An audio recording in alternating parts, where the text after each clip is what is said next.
Bismillahirrohmanirrohim. Paslun ari ieu eta pasal sahiji. Al jama'atu ari berjamaah alad dzukuri eta ka pirang-pirang lalaki al ihrori anu merdeka al muqimina anu caricing kabeh tempi meuting al baligina anu baleg kabeh goero makdurina bari anu henteu diuduran kabeh fardu kipayatin eta teh fardu kipayah ngajawab tina al jamaah. Wapil jum'ati sareng eta tetep dina salat Jum'ah fardu ainin ari fardu ain alaihim ka itu ahli Jum'ah idza kanu di mana-mana aya ahli Jum'ah arba'ina eta 40 mukallafina anu mukallaf kabeh fi abniyatin dina anu diadegeun wa alaman jeung kajalma nawa anu nganiatan jalma al iqamata kana cicing atanapi mukim indahum di sandingeunana itu ahli Jum'ah arba'ata ayyamin kana 4 pirang-pirang poe sihahin anu soheh gitulah. Dina ieu pasal bade nguningakeun tentang berjamaah sareng Jum'ah. Jinten bade nguningakeun masalah berjamaah oge masalah Jum'ah. Saur di dieu al jama'atu ari berjamaah ala dzukuri ka pirang-pirang lalaki al ihrori anu merdeka teh sapertoskeun urang al muqimina anu marukim kabeh anu caricing tanya tuluy al baligina anu baraleg goero makdurina bari henteu diuduran fardu kipayatin eta teh hukumna fardu kipayah janten hukumna berjamaah teh fardu kipayah ari nu disebatkeun fardu kipayah di mana-mana dilakonan ku salah sawiosna maka anu sanesna katutupan gitunya janten teu gaduh dosa.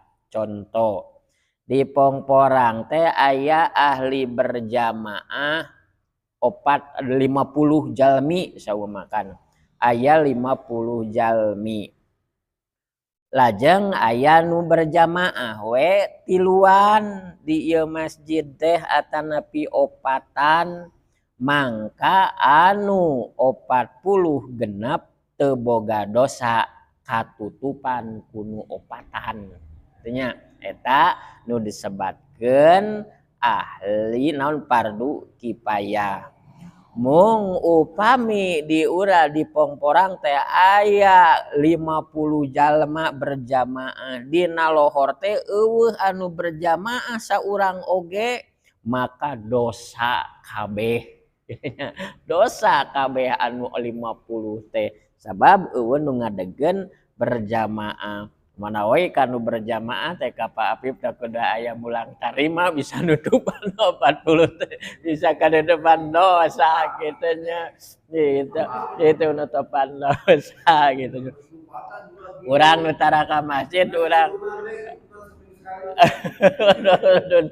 tara berjamaah katutupan ngan lamun teu nu berjamaah acan dosa kabeh gitunya dosa kabeh.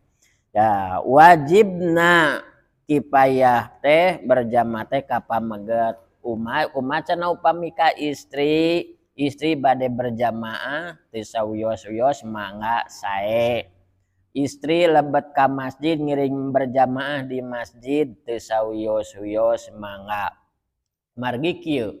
Ari sunnah Rasul teh aya sunnah qauliyah, sunnah ucapan.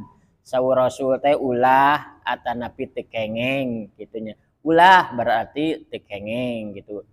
Laksanakeun berarti kudu diturutan eta sunnah qauliyah. Aya sunnah fi'liyah. Rasul teh henteu miwarang, henteu nyarek ngan Rasul osok midamel gitunya. Sok midamel tah eta teh namina teh sunnah fi'liyah, sunnah pagawean. Tilu aya sunnah takririyah gitunya. Aya hiji jalmi atane sahabat midamel hiji masalah ku Rasul diwagel henteu dipiwarang henteu. Tah eta teh sunnah takririyah namina. Contona kieu kapungkur di zaman Rasul aya hiji istri ngiring netepan ka masjid ku Rasul teh teu dipiwarang teu diwagel. Tah eta teh sunnah takririyah namina. Ngan upami kieu saur Rasul kudu berjamaah berarti berjamaahna sunnah qauliyah. Rasul teh henteu miwarang kudu berjamaah ngan Rasul osok netepan duha saumpamakan teu miwarang salat duha Rasul salat duha. Tah eta teh namina teh sunnah fi'liyah, tuturkeun sunnah fi'liyah. Lajeng sunnah takririyah sapertoskeun anu nembe. Hartosna sunnah teh padamelan atukeunna padamelan tingkah-tingkah Rasul dina sadidintena aya nu qauliyah, aya anu fi'liyah, aya nu takririyah. Dan fardu kifayah. Malihan mah Kangjeng Rasulullah sallallahu alaihi wasallam ngadawuh saha jalma anu ngalanggengkeun kana salat berjamaah mangka eta jalma bakal dibere genep rupa. Hiji arizku minal halal, bakal dibere rizki anu halal gitunya. Bakal digampilkeun usahana, bakal dihamu cekilkeun tanina sinareng anu senesna. Nomor kadua wayanju min azabil qabri, bakal disalametkeun tina siksa kubur jalma anu ngalanggengkeun berjamaah.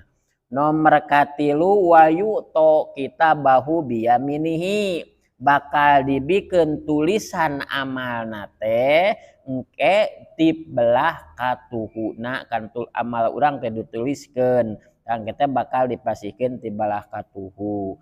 Nomor kaopat waya muruna ala siroti kalbarqi, bakal nyukang dina sirotol mustaqim kalbarqi sapertikeun kilat anu ngolenya subhanallah gitunya. Jalmi anu rajin berjamaah kan dina sirotol mustaqim teh aya anu ngaranang, aya anu esod-esodan ku beuteung, aya anu lempang wae, aya anu ngincid, aya anu lumpat gitunya, aya anu ngan sajorelat kalbarkil khotib gitunya, aya anu tumpak kana masjidna wae, aya rupi-rupi kumaha amal-amalanana nalika keur di dunya. Nah nalika aya anu ngalangkung kalbarkil khotib di antawisna jalmi anu sok ngalanggengkeun berjamaah. Nomor kalima yuhsaruna ma'an nabiyyi, di surgana bakal dikumpulkeun sarata para nabi ya Allah gitunya. Buagjana kumaha, bingahna kumaha, urang calik di hiji tempat anu serba mewah sanes kanten aya sasarengan sareng para nabi, Nabi Yusuf, Nabi Muhammad, Nabi Ibrahim, rek teu bungahna kumaha karaosan urang yusaruna ma'an nabiyyi. nomor kagenepna banallahu baitan fil jannah, Allah bakal mangadamelkeun baitan teh bumi fil jannati di surga, bakal dipanggieunkeun gedong di surga teh anu didamelna tina inten emas berlian gitu nya, sanes tina semen batu damel aya. Eta pahalana jalma anu berjamaah goero makdurin. Kumaha upami ketika aya udur, maka numutkeun sakaol ketika aya udur tetap dibere berjamaah asal tibeh dieuna ngalanggengkeun berjamaah. Contoh anu aya udur teh ieu teh sok ngalanggeng berjamaah, urang teh hadir wae ngan dina hiji waktos hujan ageng dordar gelap. Nah kulantaran urang ulah maksakeun berjamaah di bumi we kumaha bakal menang pahala berjamaah, insya Allah sok sanaos tetep sholat di bumi henteu ka masjid kumargi kawagelan ku hujan atapi angin ageng di bumi eta tetep bakal kengeng pahala berjamaah anu ngalanggeng margi aya udur teu berjamaah. Nah atanapi kieu saurna ulang besok ngalanggengkeun berjamaah ngan kalarasan ku Allah teh dipasihan cobaan teu damang kitu nya, sadinten dua dinten tilu dinten atanapi samingon deh teu berjamaah, insya Allah dina nalika waktos anu samingon nalika urang teu damang urang di bumi dengan mumpari dunya lira bahkan bari ngagoler-goler acan netepanana oge, insya Allah tetep boga pahala ganjaran. Naon margi awalna sateu acana teu damang urang ngalanggengkeun kana berjamaah itu kamurahanana Allah gitu nya. Jadi ghairu makdurin teh tetap bakal dipasihan pahala. Hukumna fardu kifayatin berjamaah teh fardu kifayah nyata di mana-mana dilakonan ku salasawios anu teu salat berjamaah teu boga dosa katutupan kudu berjamaah. Wapil Jum'ati sareng eta tetep ari salat Jum'ah fardu ainin, eta fardu ain. Mung ari berjamaah salat Jum'ah mah hukumna fardu ain wajib kasakabeh jalma kitu nya, teu bisa diwakilan kitu nya, teu bisa diwakilan. Alaihim eta tetap pikeun ahli Jum'ah teh idza kanu arba'ina di mana-mana bukti kudu salat Jum'ah sote di mana-mana aya ahli Jum'ahna arba'ina 40 jalmi numutkeun Imam Syafi'i. Cek Imam Syafi'i mah tetap ahli Jum'ah teh kedah aya 40 minimna. Pami di dia mah wah langkung ti 70 langkung Nabi insyaallah langkung utami langkung seueur langkung ageng pahalana langkung ageng padilahna. Batas paling saalit numutkeun Imam Syafi'i 40. Nanging aya deui berpendapat pendapat Imam anu sanes 30 jalmi oge mangga, 23 jalmi oge mangga, bahkan tiluan oge mangga gitu nya. Ngan ieu mah nu 40 mah anu nanjeurkeun anu ngedahkeun Imam Syafi'i. Lajeng anu 40 teh mukallafina anu mukalaf kabeh kitu nya nu geus kataklif tos baleg sadayana pi abniyatin dina ngadegkeun.